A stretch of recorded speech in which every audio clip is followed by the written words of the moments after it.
جو ریمارک سامنے آئے موزس جج صاحبان کے، اس پہ بتائے گا کہ کتنے ویلڈ یہ سوالات ہیں کہ طریقہ کار دیکھنا ہوگا، قانون دیکھنا ہوگا کہ کس قانون کے تحت، کس طریقہ کار کے تحت سویلینز کو فوجی عدالتوں میں ٹرائل کے لیے بھیجا گیا ہے. کیا اس کے جواب مل پائیں گے اور یہ سوال کتنا ویلڈ ہے؟ دیکھیں، ان جواب کا تو ویلڈ ہونا بڑا ضروری ہے اور جواب انشاءاللہ تعالی مل پائیں گے. سپریم کورٹ اس میٹر کو اس وقت بہت سیریسلی لے رہی ہے اور سارے جو سیاسی تحفظات ہیں لوگوں کے، اس سے بالکل قطع نظر، کیونکہ یہ ایک آئینی اور قانونی سوال ہے. اور وہ آئینی قانونی سوال یہی ہے کہ پہلے سے بھی یہ چلتا آ رہا ہے کہ کیا سویلین کا trial before the military court ہو سکتا ہے کہ نہیں، کیونکہ ملٹری کورٹس میں جو ٹرائل ہوتا ہے وہ ان لوگوں کا ہوتا ہے جن پہ اطلاق ہوتا ہے اس قانون کا، اور وہ وہی لوگ ہوتے ہیں جو ان یونیفارم ہوتے ہیں. اس کے علاوہ اگر سویلین کا ہے تو سم ٹائم ایسا ہو جاتا ہے، اگر آپ نے سیکرٹ ڈسکلوز کیا ہے، آپ نے آرمی پہ ڈائریکٹلی اٹیک کیا، ان کے سرٹن ایسے کیسز ہے جس کے آن اینڈ آف ٹرائل ہوتے رہتے ہیں، کیونکہ 4 قسم کے کورٹ مارشل چل رہے ہوتے ہیں. اس میں پہلے بورڈ آف انکوائری ہوتا ہے، پھر اس کے بعد سمری آف ایویڈنس ریکارڈ کیا جاتا ہے، اور اس کے بعد وہ بندے کو چارج کرتے ہیں. یا جس طرح پینڈنگ کیسز ہوتے ہیں اس میں اگر FIR ہوا ہو تو کمانڈنگ آفیسر کی طرف سے ایک درخواست کورٹ میں آ جاتی ہے اور اپنا ایویڈنس کورٹ کے سامنے رکھ کے اس کورٹ سے کسٹڈی مانگی جاتی ہے. یہ تو ایک سوال ہے، ایک طریقہ کار ہے جو آرمی میں رائج ہے. لیکن سوال اس وقت جو سپریم کورٹ کے سامنے ہے وہ یہ ہے کہ 9 اور 10 مئی کی جو وقوع ہے اور اس میں جتنے FIR رجسٹر ہوئے، اس میں جو آفینسز کا ذکر ہوا ہے آلریڈی، اور اس میں جو ایویڈنس ریکارڈ پر موجود ہے، اور اس میں جو خواتین اور جو لوگ زیادہ تر ینگسٹر ہے، ان لوگوں نے اگر پروٹیسٹ کرتے ہوئے کچھ نقصان پہنچایا ہے، کیا ایسے کیسز بھی ملٹری کورٹس میں ہونے چاہیے یا نہیں؟ اس پہ انشاءاللہ تعالیٰ سپریم کورٹ اطمینان کے ساتھ یہ فیصلہ میرے تو خیال ہے دے دے گی کہ ایسے ٹرائل آئین کی خلاف ورزی ہوگی، کیونکہ آئین کا کے مطابق آپ کا ٹرائل اوپن ہونا چاہیے، آپ کے پاس رائٹ آف سائلنس ہونا چاہیے، آپ کے پاس انڈیپینڈنٹ ٹرائیبیونل ہونے چاہیے، آپ کو جو ہے جو ٹرائیبیونل آپ کو ملے. اس لیے ان پٹیشن میں یہ سوال اٹھایا گیا ہے کہ ان لوگوں کا اریسٹ کرنا، ان کا کسٹڈی لینا، ان کو انکوائر کرنا، ان میں انویسٹیگیشن کرنا ملٹری کا، اور ملٹری کورٹس میں اس کا ٹرائل کرانا انکانسٹیٹیوشنل ہے. تو پہلا جو سپریم کورٹ کوسچنز پٹ کر رہی ہیں وہ صرف آنسر لینے کے لیے کر رہی ہے تاکہ سپریم کورٹ کو پر امید ہے کہ کچھ اس کے نتائج نکل بھی پائیں گے اور جوابات مل بھی پائیں گے. ٹھیک ہے علی گور صاحب، یہ ایک تو حکومت کی طرف سے یہ کہا جا رہا ہے کہ جی اتنی عجلت کس بات کی ہے، روزانہ کے بنیادوں پہ ہیئرنگ ہو رہی ہے، لیکن حکومت کو اس بات پہ اعتراض کیوں ہے؟ اگر کسی سویلین کا ٹرائل ہوتا ہے فوجی عدالت میں اور خلاف قانون اس کو سزا مل جاتی ہے، تو اس سے بہتر نہیں ہے کہ کوئی اس کا حل نکل آئے؟ اور عدالت کے اندر ایک چیز زیر سماعت ہے، اس پہ آپ لوگ پریشرائز اسے کرنے کی کوشش کیوں کر رہے ہیں؟ بسم اللہ الرحمن الرحیم. دیکھیں، بات یہ ہے کہ ظاہر ہے قانونی نکات کے بارے میں تو بیرسٹر صاحب ظاہر ہے کہ وہ زیادہ بہتر سمجھتے ہیں، لیکن چونکہ یہ وکیل بھی ہیں اور ایک خاص پارٹی کی مطلب ہے کہ کلائنٹ جو ہیں ان کی یہ وکالت بھی ہے ان کے پاس، تو ظاہر ہے کہ ان کی رائے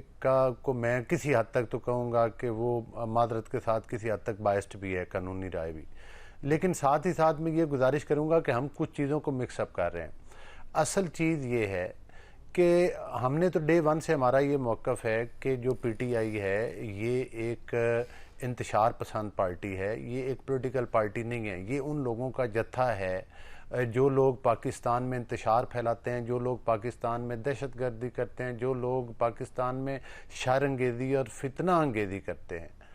اور اس کے لیے آپ نے دیکھا کہ یہ تو آج پھر وہ ایک لاسٹ ایپیسوڈ تھی نا جو پورے پاکستان نے دیکھی ہے.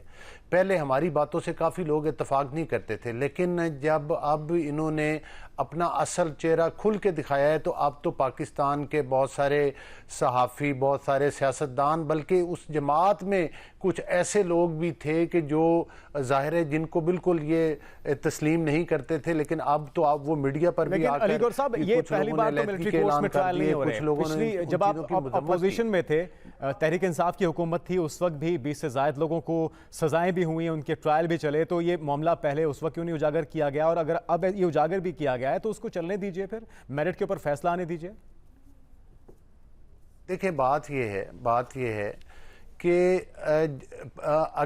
اگر کوئی جو دہشت گردی کے جن کے ٹرائل فوجی عدالتوں میں ہوئے تھے وہ مطلب کون لوگ تھے، انہوں نے کیا کیا تھا؟ انہوں نے پاکستان کی وہ قانون اور آئین کو نہیں مانتے تھے، وہ پاکستان کے املاک کے اوپر حملے کرتے تھے. یہی دہشت گردی کی ڈیفینیشن ہے. مجھے یہ بتائیں کہ جن لوگوں نے کور کمانڈر ہاؤس کو جلایا ہو، جن لوگوں نے رینجرز کی چوکیاں جلائی ہوں، جن لوگوں نے شہداء کے مجسمے توڑے ہوں،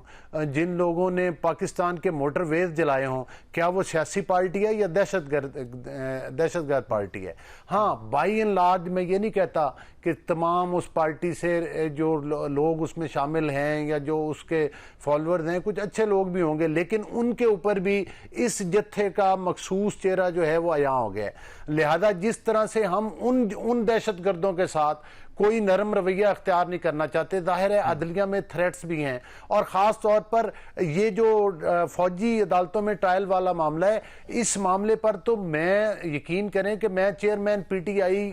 کے موقف کی تائید کروں گا. جب وہ سلیکٹڈ وزیر اعظم تھے تو انہوں نے خود کہا تھا کہ جناب یہ جو ٹرائل ہیں جو پاکستان میں انتشار پھیلاتے ہیں لوگ، یہ کرتے ہیں، آپ ان کی وہ سنائیں نا اپنے پروگرام میں. چلیں اچھی بات ہے، آپ ان کے موقف کی تائید کرتے ہیں کہ ان کے فوجی ٹرائل ہونے چاہیے، کہ آپ کو زیادہ انتظار نہیں کرنا پڑے گا. ہو سکتا ہے منگل تک ہی کوئی نہ کوئی اس کا فیصلہ سامنے آ جائے اور صورتحال واضح ہو جائے. قاہرہ صاحب، پیپلز پارٹی کا سٹانس کیا ہے؟ سب سے پہلے تو یہ بتائیے، کیا پیپلز پارٹی اس حق میں ہے کہ سیویلینز کا ٹرائل ملٹری کورٹس میں ہونا چاہیے؟ دیکھیں، پہلی بات یہ ہے کہ آج سے 50 سال پہلے جب پاکستان پیپلز پارٹی مارشل لاء لگا ضیاء الحق کا، اور اس میں پاکستان پیپلز پارٹی کے کارکنوں نے جمہوریت کے لیے آواز اٹھائی تھی، اور جمہوریت کی آواز اٹھاتے ہوئے انہیں کوڑے بھی پڑے، پھانسیاں بھی لگے، ان کے اوپر تشدد بھی ہوا. ہماری جو عورتیں تھیں کارکن، ان کے ساتھ بھی تشدد کیا گیا. لیکن اس کے باوجود ہماری جماعت نے کسی ادارے کے اوپر، جو اس کے اوپر سب سے زیادہ